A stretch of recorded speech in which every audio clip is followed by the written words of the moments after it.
Praise the lord. మన ప్రభు రక్షకుడైన యేసు ప్రభు నామములో మీ అందరికీ వందనాలు తెలియజేస్తా ఉన్నాను.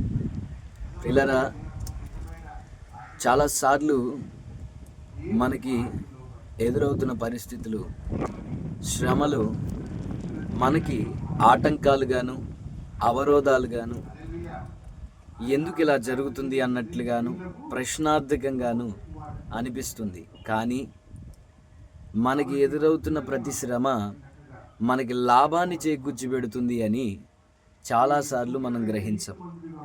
ఏంటి ఆ లాభము అంటే, శ్రమ కలిగినప్పుడు పరీక్ష మనకు ఎదురవుతుంది.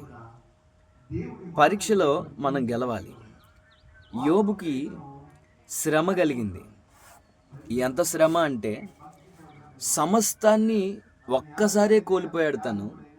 తన శరీరం మీద కూడా అనారోగ్యం ఏర్పడినప్పుడు, అందరు దూరం అయిపోయిన పరిస్థితిలో తనొక్కడు ఉండి కూడా భార్య కూడా దూషించి చనిపోమంటే, దేవుణ్ణి మాట విషయంలో కూడా దూషించకుండా అలాగే ఉండి, దేవుడే ఇచ్చాడు, దేవుడే తీసుకున్నాడు, నేను దిగంబరిగా వచ్చాను, దిగంబరిగా వెళ్తున్నాను, ఈ విషయంలో దేవుడు ఎక్కడ అన్యాయస్తుడు కాదు, ఆయన ఏ నరునికి అన్యాయము చేయడు, ఆయన ఏది చేసినా మేలు చేయి దేవుడు, మేలే చేస్తాడు అని ఒక పరిపక్వ స్థితిని యోబు అక్కడ ప్రదర్శించినట్లుగా కనబడుతుంది. శ్రమ కలిగినప్పుడు మనము పరిపక్వ స్థితిని ప్రదర్శించాలి. శ్రమలు ఎందుకు కలుగుతాయి అని అంటే, దేవుడు మనల్ని పరిపూర్ణులను చేయడానికి, ఆత్మీయంగా వర్ధిల్లింపజేయడానికి శ్రమలు కలిగిస్తాడు.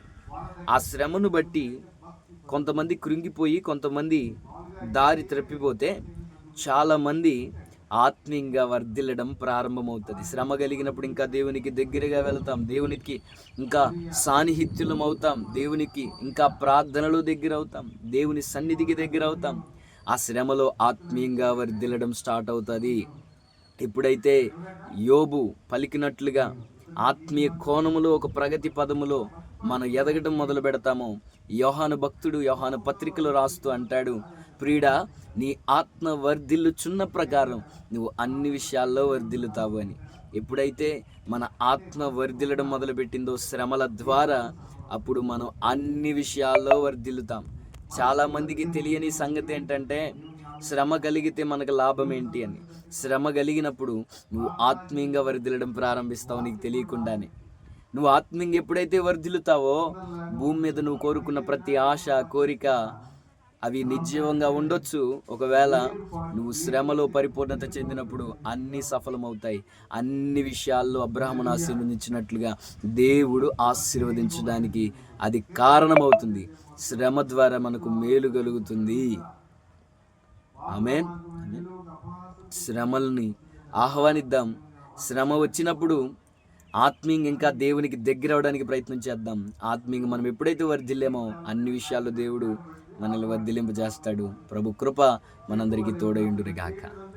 ఆమేన్. అందరికీ వందనాలు.